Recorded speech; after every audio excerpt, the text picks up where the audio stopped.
He split the sky with an axe. Not metaphorically, literally, with a single strike. There was no Eden, no divine whisper, no clay-born man. There was only a sleeping giant inside a cosmic egg. And when he woke, he just stood. And the world had no choice but to begin. This is the first story of creation ever told in human memory. Older than Genesis. Older than gods with names. Before the Bible ever spoke of light, Panjiu had already become it. He emerged to destroy the void that surrounded him. With a colossal axe forged from pure yin and yang, he split the darkness in half, sending the light upward and the heavy matter downward. This act wasn't gentle or poetic. It was brutal. The impact created heaven and earth. The first breath of wind came from his exhale. The first bolt of lightning came from his roar. There was no garden, no forbidden fruit, no divine plan. Just an act of violent separation, older than any known scripture. Archaeologists excavating ancient Lanzhou sites, dating back over 5,000 years, have uncovered jade artifacts showing a horned figure holding tools, always between two vertical forces. Scholars argue it's a representation of early sky-earth mythology. But those who know the story of Panjiu recognize the pattern. This is not a vague resemblance. This is a forgotten blueprint. In the Chinese creation myth, Panjiu held the sky above his head and pushed the earth beneath his feet for 18,000 years, growing taller each day to keep them apart. Without him, the cosmos would collapse. And when his body could no longer hold, it didn't explode. It became the world itself. His breath turned into the wind, his voice, thunder. His eyes, the sun and moon. His bones formed the mountains. His blood became the rivers. His sweat became the rain. His very flesh is what we walk on. Panjiu didn't create the world. He became it. If Pangu's body is the world, then everything we know is built from the remains of something once conscious. That raises a question ancient texts never answer directly. What kind of being sacrifices itself not out of love, but as an act of cosmic necessity? In the Taoist canon, Panjiu appears not as a deity demanding worship, but as a force of equilibrium, an entity that existed purely to separate and define. In the Shan Haijing, the classic of mountains and seas, fragments of his story survive as coded references, where unnamed giants push against the edges of heaven. These tales predate organized religion.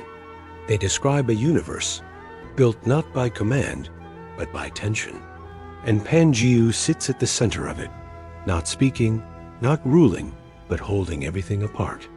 The mythology insists he grew 10 feet taller every day, matching the rising sky and the sinking earth to prevent collapse. For 18,000 years, he maintained this strain until his body could no longer endure it. And when he fell, the world settled into the shape we now recognize. There are no temples for Panjiu, no holy books written in his name. His legend survived through oral tradition, hidden in the margins of Taoist cosmology and encoded in symbols passed from dynasty to dynasty.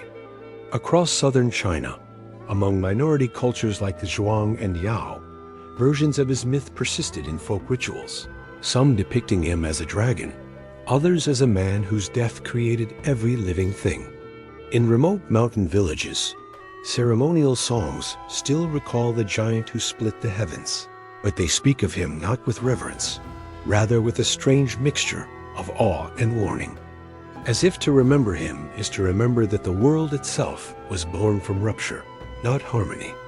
What makes Panjiu different from every other creator god is that he is not above creation, he is its casualty. There is no throne, no realm he ascends to, no judgment he issues. His role ends with his death, and his death is the only reason existence holds together. That idea rewrites everything. In Western traditions, the creator remains active, watching, commanding, punishing. But in this myth, creation is a byproduct of sacrifice. The world isn't spoken into being. It is carved from a corpse. And that corpse is not anonymous. It had thoughts, breath, weight. Some scholars believe Pangaea was once a storm deity assimilated into broader Taoist cosmology. Others argue he was a symbolic construct to explain the sky's height and the ground's depth. But the deeper we go into China's Neolithic record, the more we find echoes of him long before the written word. Jade Kong artifacts from the Liangzhu culture show vertical rectangles with concentric circles, interpreted by some as representations of heaven and earth, standing between them a humanoid figure. That same image reappears in bronzeware of the Shang dynasty, in the Mawangbi silk texts, and later in Taoist talismans used for cosmological rituals. The story never disappears. It mutates, hides, survives. The very structure of Chinese cosmology, where heaven is round, earth is square, and man is the pivot between, can be traced to the architecture of Pangu's body. His skull became the dome of the sky, his feet the foundation of soil, his limbs the cardinal directions. Even the wind and thunder, in Taoist thought, are breath remnants of Pangu's final exhalation. What we call nature may have once been sentient. What we call balance may have been struggle. And the fact that his name faded from mainstream worship isn't an accident. It may have been erased. Across centuries, as organized religions gained power and scriptural narratives crystallized, Pangu's myth receded into obscurity. He had no priesthood, no miracles to attribute. He did not judge sin or promise salvation. His story offered no afterlife, only origin, and perhaps that made him dangerous. In a world built on belief systems that demand obedience, a myth that begins and ends with sacrifice, with no divine overseer, disrupts the structure. Some versions of the tale describe Pangaea's body decomposing into elements with such specificity that it resembles anatomical dissection. His bones become rocks, his marrow becomes jade, his muscles form fertile land, his facial hair sprouts into stars. This isn't metaphor, it's inventory, a map. Ancient diagrams used in early Chinese cosmology reflect this directly, showing concentric layers of the world that align not with heaven and hell, but with the decomposition of a single being. Taoist alchemists believed that by understanding these layers, one could tap into the original energy of creation, Pangu's residual key. Even the practice of feng shui echoes this logic, interpreting spatial harmony as a remnant of Pangu's internal balance. In that view, cities are shaped by bones, rivers by veins, wind by breath. To disrupt nature is to disturb the corpse of the world itself. And if that's true, then every natural disaster, every shift in land or sky, is not divine punishment or random chance. It is the body of Pangaea remembering what it once was. Some remote folk traditions take it further. In parts of southern China, especially among the Miao and Yao people, ancient chants speak of Pangaea not as a god, but as a colossal being who fell from the sky in fire. According to these oral accounts, he didn't emerge from an egg. He crashed into the primordial chaos, and his impact tore the world into form. These are not variations of the same myth. They are fragments of a deeper origin, passed through generations that had no written language, only memory carved into ritual. And in these rituals, Pangaea is not peaceful. He is screaming. Some versions describe his death as intentional, not a collapse from exhaustion, but a willing act to stabilize the world with his own body. Others claim he was the last of his kind, a species of giants who shaped worlds and died to keep them alive. The story changes depending on who tells it, but the structure remains. Pangaea is always alone. There is no pantheon, no family of gods, no divine hierarchy. He doesn't create animals or humans. He creates space. He is the line between heaven and earth. And when he dies, that line becomes everything. This radical isolation makes him unique. While most creation myths involve divine councils or cosmic battles, Pangu's story is internal. It's about weight, pressure, and eventual collapse. And if we interpret these variations not as contradictions, but as preserved layers of an ancient truth, then Pangu's silence across modern religions isn't because he was forgotten, it's because he didn't fit. If Pangu's myth predates organized religion, then perhaps it also predates our definitions of divinity. He does not fit the mold of a god who governs, nor a spirit who judges. He is not eternal. He is not omniscient. He is not separate from matter. He is matter. That distinction changes everything. In many creation stories, the divine remains intact after forming the world, untouched by the mess it creates. Pangea, in contrast, is reduced to that mess. He becomes soil, breath, heat, bone. And in doing so, he dissolves the boundary between creator and creation. That idea is threatening to systems built on separation, where gods rule from above and humans serve below. If the creator is the world, then worshiping anything outside, it becomes illogical. The altar is the land. The relic is the mountain. The temple is your own body. This worldview, embedded in early Taoist metaphysics, positions the cosmos as a single living entity, born from rupture but sustained by balance. It leaves no room for external authority, no figure to kneel before. And that may be why Pangu disappeared, not because he was forgotten, but because he could not be tamed. His story doesn't offer moral guidance or divine reward. It offers only origin, raw and irreversible.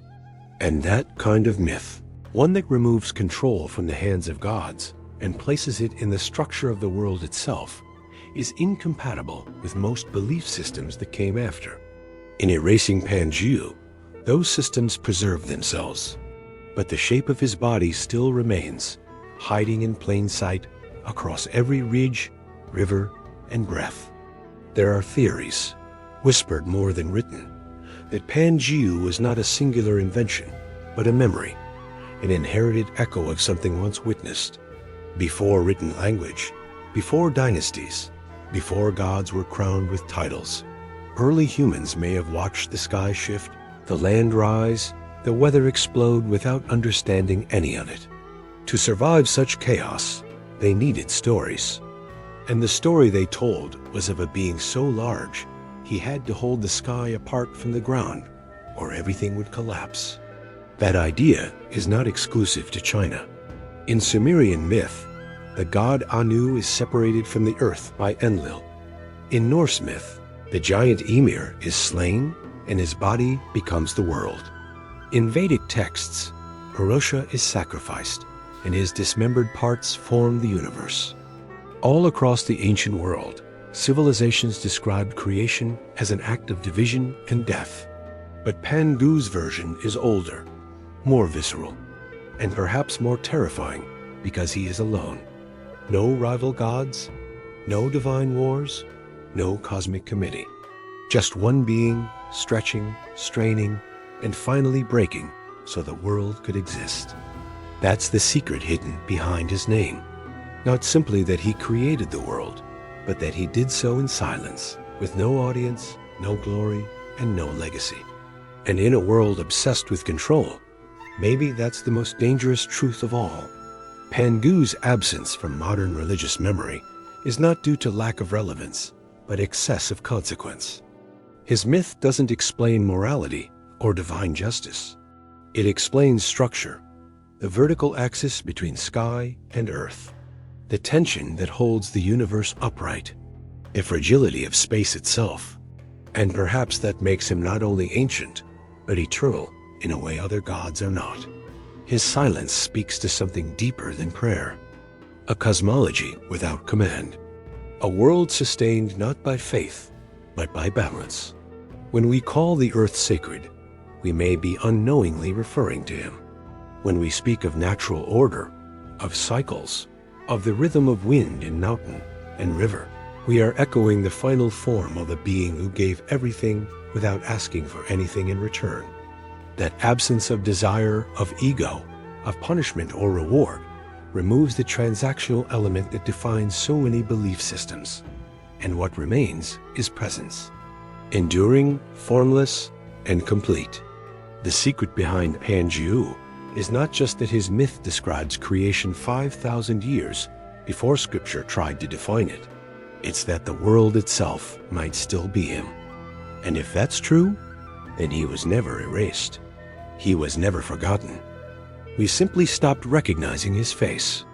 Until now.